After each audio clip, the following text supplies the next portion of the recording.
Hey guys, John V here from PhoneArena. Right now you're watching our in-depth video comparison between the Moto X and the HTC One. Both flagship devices priced equally at $200. With the Moto X, it really stands out for its very modest design, and on top of that, its simplified Android experience. It's in stark contrast to what the HTC One offers with its stunning design and its equally flashy Sense 5 user interface. So we're going to stack these two up to see exactly how they perform against one another.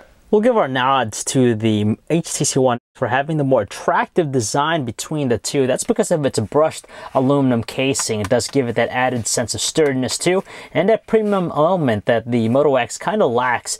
We know that the Moto X has a lot more modest looking design, and of course you could also customize the design too, so you could have different colored casings and patterns, but it still doesn't come off as being more attractive compared to the One. Now, the reason we like the Moto X, though, is that it's by far the more compact device between the two. So it comes off as being the more comfortable, more natural device to hold in the hand. You can tell the size difference between these two right here.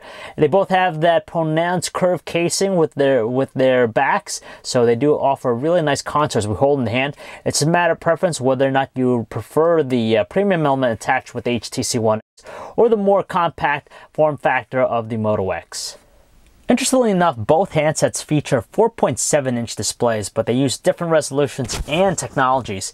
It's a 4.7-inch 720p AMOLED display in the Moto X versus a 4.7-inch Super LCD 3 with 1080p resolution on the HTC One. Now, when it comes to details, there's no question there's an advantage to the HTC One, but you're not going to notice it unless you look very close. The thing with the Moto X's displays, they managed to trim the bezel on the left and right edges compared to the HTC One X, so it's far more compact in overall size. The HTC One X really captures our attentions for its more accurate color reproduction and its stronger outdoor visibility versus the Moto X, which really wins us over with its rich and saturated color reproduction, its deep black color, and of course its wide viewing angles. The HTC One employs two capacitive buttons below its display, the home and also back keys, whereas the buttons are integrated into the platform with the Moto X. Meanwhile, above the displays, we find their cameras. We have their front-facing 2-megapixel camera on the Moto X versus a slightly higher 2.1-megapixel camera on the HTC One X. They both feature light and proximity sensors and also the earpieces, but we know at the HTC One X, it has two speakers on the front with HTC Boom sound. There's no question we prefer the physical buttons on the Moto X just because they're more pronounced and more responsive versus the flat ones found with the HTC One. But interestingly enough, the dedicated power button of the HTC One also incorporates an IR blaster, so it doubles as a universal remote. Some of the other common things that these two handsets feature around their trims include their micro USB ports for charging data connectivity, their standard microphones, their 3.5mm headset jacks, and of course their noise cancellation microphones. In the rear of both handsets, we find their fancy term cameras. It's a clear pixel camera on the Moto X and an ultra pixel camera on the HTC One. 10 megapixels versus 4 megapixels. They both feature LED flashes and 1080p video recording. Underneath it all, it's Android that's running the show on both these handsets, but they have a different approach in terms of what they offer. With HTC One and its HTC Sense 5 UI, it's more about the presentation and visual allure of the platform. You see that here, a very clean interface, and if you especially love social networking, you'll appreciate what HTC Blink Feed offers from the home screen. It just aggregates all that information directly from a unified view. In contrast, the Moto X has a mostly stock experience. It's running Android 4.2.2 Jelly Bean. It's simplistic, also clean, and hardcore Android users will definitely appreciate the mostly stock experience. Being Android devices and all, we have access to Google Now on both handsets, so it's a great personal digital assistant that gives us access to a bunch of different stuff. But with the Moto X, it takes it a little bit step further, and we definitely appreciate it. It has the touchless control feature, so basically you pronounce the key phrase, "Hey Google Now," and then from there, you could accomplish a bunch of different things like make phone calls, send text messages, you could set reminders and stuff like that. Very useful in our daily lives. Sending messages with their on-screen keyboards, this isn't a problem with both handsets just because we have a very spacious layout and also responsiveness with the two. But with the HTC One X, layout, we really appreciate that we have access to both numbers and punctuations directly from the main layout.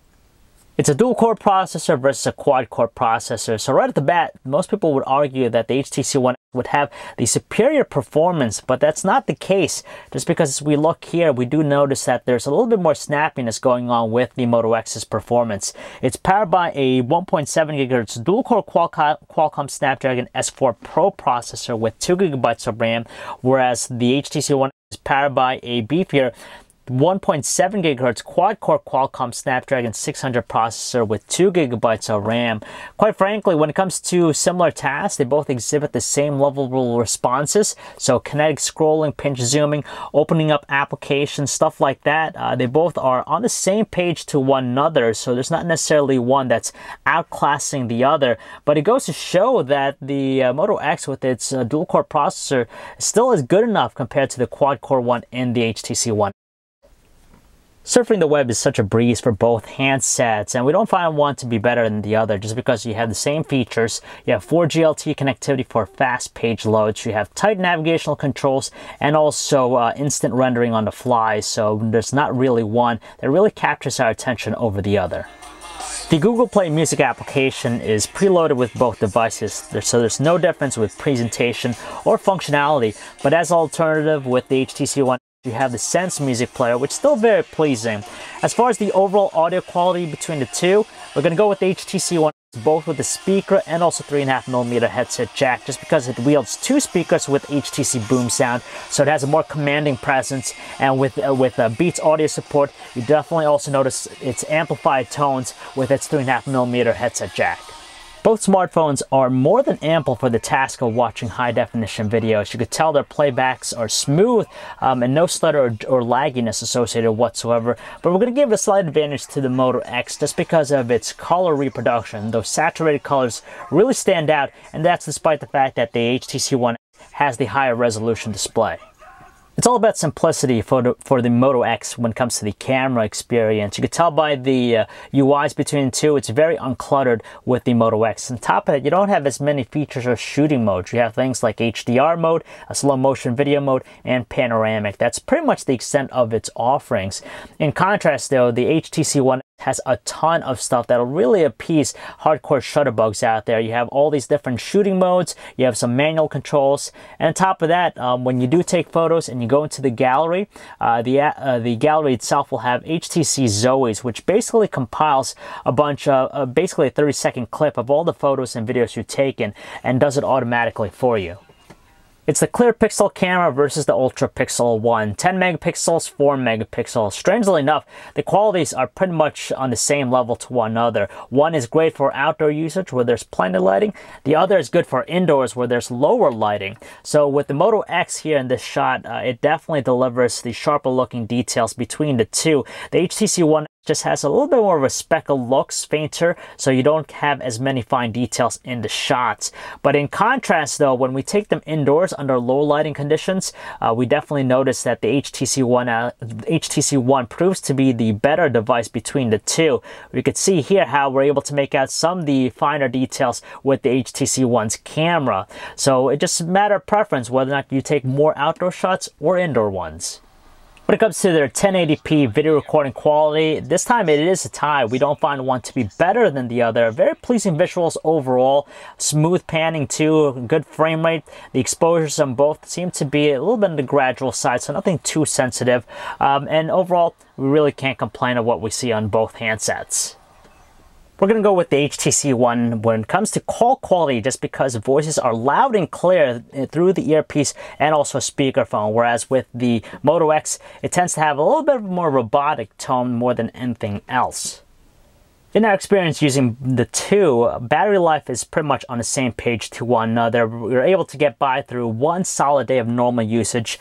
With heavier usage though, we get by through a solid 8 hours, but you're probably going to want to charge more if you're a little bit more intense with your usage. It's really tough to not factor in pricing with these two flagship devices. Both are $200 for 2-year contracts, so they're fighting in the same space.